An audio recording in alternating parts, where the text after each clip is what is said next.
한국 미술계가 아직 추상 미술을 접하지 못했던 시절, 추상이란 실험적인 작업에 임했던 선구자적인 인물이 있었습니다. 극제 정점식. 1917년 경북 성주에서 태어나 20대를 일제 치하에서 보내고 30대를 6.25 전쟁을 겪으며 보냈던 그는 생존 자체가 어려운 가운데서도 현대미술에 대한 열망을 포기하지 않았던 절대예술의 신봉자였습니다. 1940년대에 이미 추상에 근접한 작업을 했고 1955년에는 대구 미술가협회를 발족함으로써 대구 지역에 일찍이 모더니즘의 기치를 세웁니다. 같은 해 7월에는 서울 동화백화점 화랑에서 개인전을 개최함으로써 수도권 작가들과의 네트워크를 형성하였는데, 이를 계기로 유영국, 청경자 등과 더불어 역사적인 미술 그룹이었던 모던아트 협회의 초창기 멤버로 활동하게 됩니다.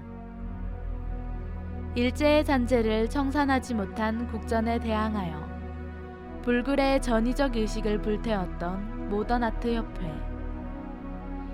이는 당시 아카데미시즘에 반발한 새로운 의식의 집결체였습니다.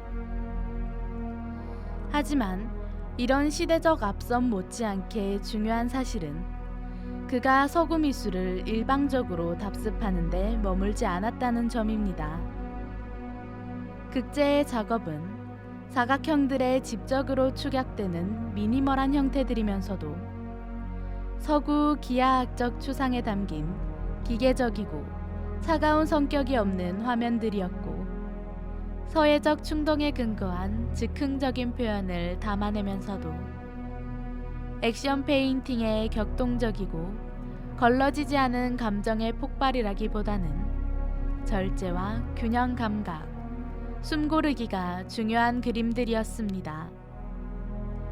하지만 초현실주의, 큐비즘, 추상표현주의 등 현대미술사에 대한 해박한 지식을 가지고 있던 극제에게 작품이란 해를 거듭할수록 정제되는 대상이었습니다. 1980년대 중반에 그의 서예적 충동은 초현실주의와 만나 중력을 거부하기라도 하듯 날아오르더니 급기야 1980년 후반에 이르러 선과 면의 구분이 무의미해지는 화면에 도달하게 됩니다. 이에 정적이지만 정지되어 있지 않고 덩어리지만 가벼운 지점에 이르게 됩니다.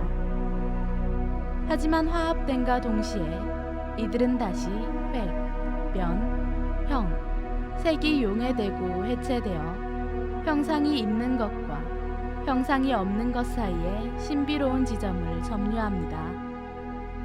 물질에 머물면서도 물질에서 벗어나는 가능성을 본 것이지요.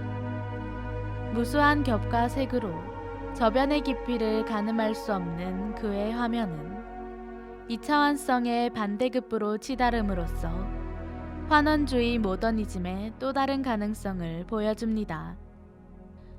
말년의 작업들은 과거의 모든 속박에서 벗어나기라도 하듯이 순수한 정신성으로 치닫는 환원과 해탈의 과정을 증언합니다. 단순하고도 모뉴멘탈한 선언은 기가 물질이 되고 물질이 다시 에너지로 화하는 지점을 보여주며 화가 자신이 다시 돌아와 말하는 환원과 서체에 대한 순환과 융합의 접점이었습니다.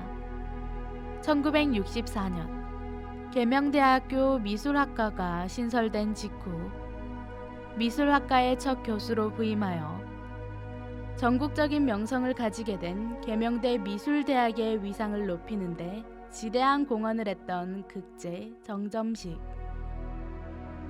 그가 남긴 정신적인 유산은 오늘날까지 폭넓게 남아있는데, 탁월한 예술가이자 스승이었던 작가를 기려 계명대학교에서는 그의 호를 딴 극제미술관을 2008년 개관하였고, 경년제로 극제포럼을 개최함으로써 문화예술계의 국제적 인사들을 초대하여 극제의 개척적이고도 순수한 여정을 이어가고 있습니다.